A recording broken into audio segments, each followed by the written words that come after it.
Ang programang ito ay rated SPG. Striktong patnubay at gabay ng magulang ang kailangan. Maaaring may masiselang tema, lengguwahe, karahasan, sexual, horror o droga na hindi angkop sa mga bata. Good morning, Mr. Maranan. Good morning, how was you? How are you, Miss Annabelle? Ayos naman, sir. Okay. After reviewing lahat ng candidates, I'm glad to inform you that you hired as one of the housekeeping at Monte Rosa Hotel, and congratulations. Talaga po, sir. Thank you po. Buboy! May sasabihin si ate sa'yo. Tatanggap na si ate sa trabaho. Magbubutihan si ate para sa'yo. Good morning, housekeeping! Here's your extra towel. Thank you. Ikaw, manig ka ba? Siguro wala na. Siguro sa food or yan tayo outside. Sige, wala na. Thank you. Ana, O, bakit nagmamadali? Dahan-dahan mo, Mark. pa-out ka na kasi may tawag yung front desk kanina. O, tapos? Need daw ng VIP ng isang housekeeping. E di puntahan mo na. Tsaka kung malaki pick nun, diba ka dun. Tamix, pupunta na sana ako, kaso ikaw daw yung kailangan. Eh, kung kailan pa-out na ako? Sayang din yun, no? Mali mo, malaki yung tip na ibibigay mo. For sure, matutuwa naman yung kapatid mo. O siya, sige, puntahan ko na. Baka matanggal pa ako sa trabaho pag di ko pinuntahan eh. Good evening, housekeeping. Ana? Ako po, sir. Hindi ka dito, pasok ka. Is everything alright, sir? Ano po kung kailangan? Actually, gusto ko lang...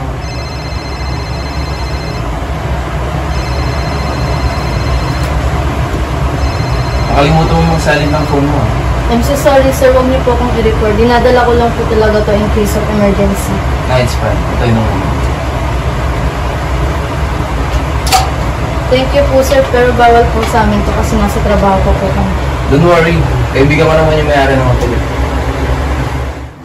Sir, ano pa pong kailangan niyo at nagpatawag po kayo ng housekeeping? Actually, nirequest kita kasi interesado ako sa'yo.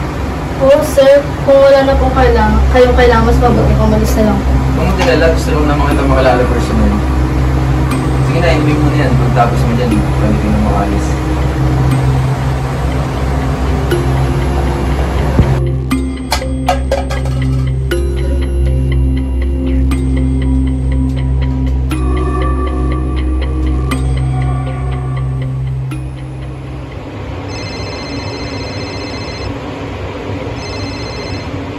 Hello? Ho? Nasa trabaho po po ako, Aling Mila. Ano pong nangyari? Ho?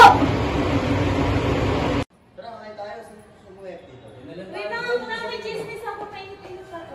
Ano naman yan, Marie? Chismis na naman. Kasi kanina si Ana. Aga, Marie, tigilan mo kami. Eh di ba nga nagatid ako ng towel sa room. Tapos nakita ko siya lumabas sa kwarto ni Mr. Wu.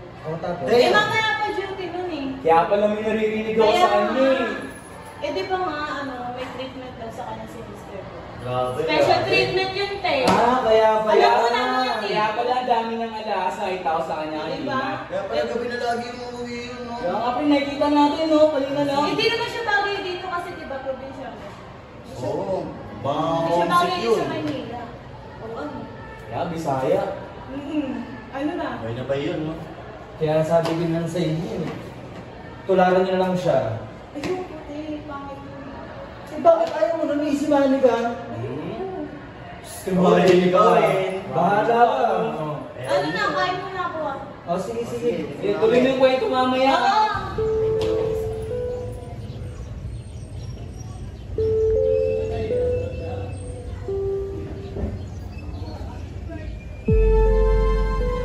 Tara na, nag-aantay ng mga anak natin eh. Teka, picture muna tayo.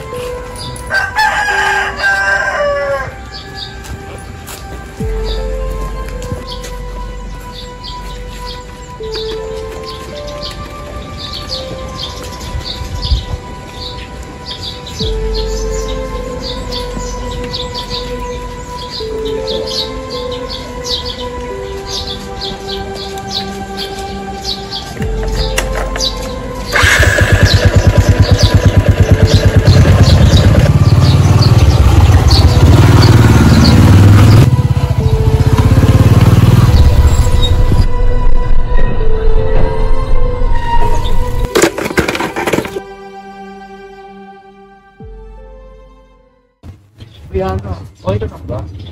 Narinig sila kasi yun. Huwag mo masyadong dibdibin yung mga sinasabi ng mga tao. Alam mo naman sila makaano. Naniniwala ka agad sila sa chismis kaysa alam mo ng totoo. Alam mo ba, Bart, minsan napapaisip ako, wala na bang kwenta lahat yung ginagawa ko? Ginagawa ko naman to para sa kapatid ko. Bakit parang pagdating sa kanila wala akong kwenta, wala yung halaga? Di mo kailangan patunayan yung sarili mo sa mga taong ganyan mag-isip. Kilala mo naman yung sarili mo. Kung totosin nga, masipag ka naman, di ba? Ginagawa mo to para sa kapatid mo. Hayaan mo. Di mo naman kailangan, ano yun. Uy, Ana, kumusta? Okay lang. Oh, ba't mo kinuha? Basta.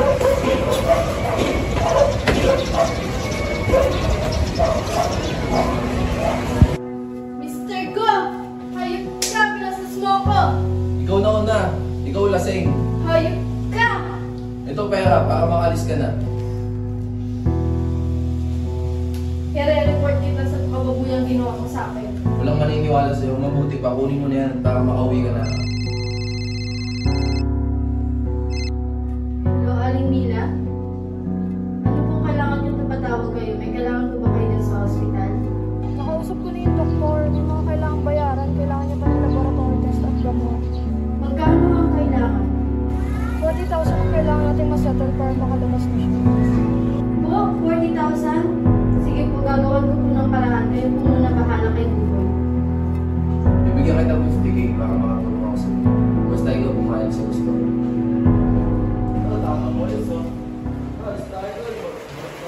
Uy, okay na ba? Oo. Tapos daw mo na kayo basura. Regarding Okay na sa yan. Oo nga, kanina pa. Oh, ay, wait lang. Napaisip ako. Ba't kayo nagustuhan ng mister ko si Ana? Di mo may kapatid na mongoloid yun? Meron nga daw. Baka Sana ako magaling. na nga lang eh. Baka magaling. Madali saan? Oo. Alam mo na, tangin na kasi hindi naman kasi kagandaan yun eh. Kailan punta yun dito sa Pero parang di na nga napasok yun. Siguro, busi So, sa okay lang ano, maybe na siya pupasok. Paano di mo papapasok? Kinakadali nga ng mayaman. Ay nga pa ako nga buntis na nga. Siyempre nakachamba nga eh. Sana ka na lang. Sana ko na lang. Di sana Sana, ka. may pera Bawi ka na ako sa eh. susunod. Sige na, tapon niyo na yan ah. Yeah. Pagkita natin sa air. Yun, nakapausan ka. Tara.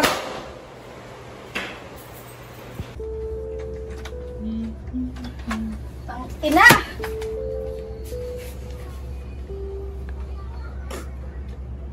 Alam mo ba, Buboy? Inuhusgahan nila yung pagkatao ko. Mali ba ang ginawa ko? Kumapit lang naman ako sa patalim para sa'yo. Para meron kang pambili ng gamot, pambayad sa mga ospital. Wala na nga sila nanay at tatay. Ang hirap mag-isang lumaban. Tapos ganun pa yung maririnig sa ibang tao.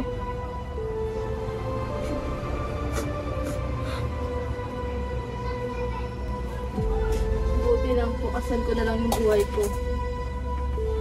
Pero paano naman si Buboy? Wala na kaming kasama sa buhay man.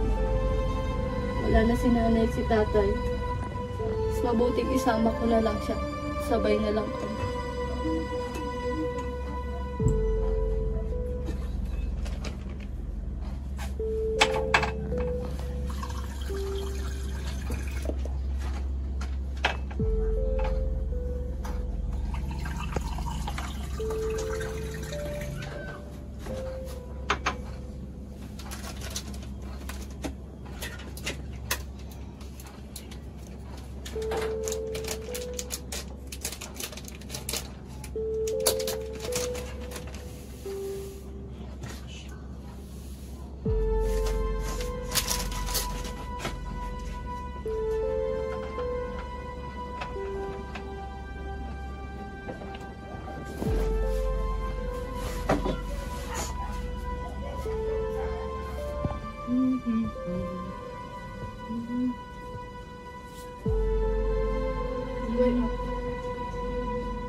Sorry naging mahimik si ate.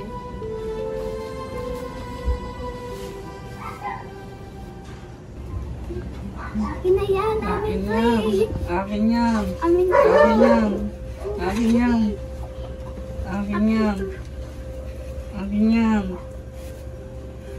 Akin yan. Akin yan. Bunso. Akin yan. Bunso, sorry. Akin yan. Kumapit si ate sa padalim. Hindi ko naisip na magagawa ko yung sa sarili ko. Binugaw ko ang sarili ko para lang sa pera.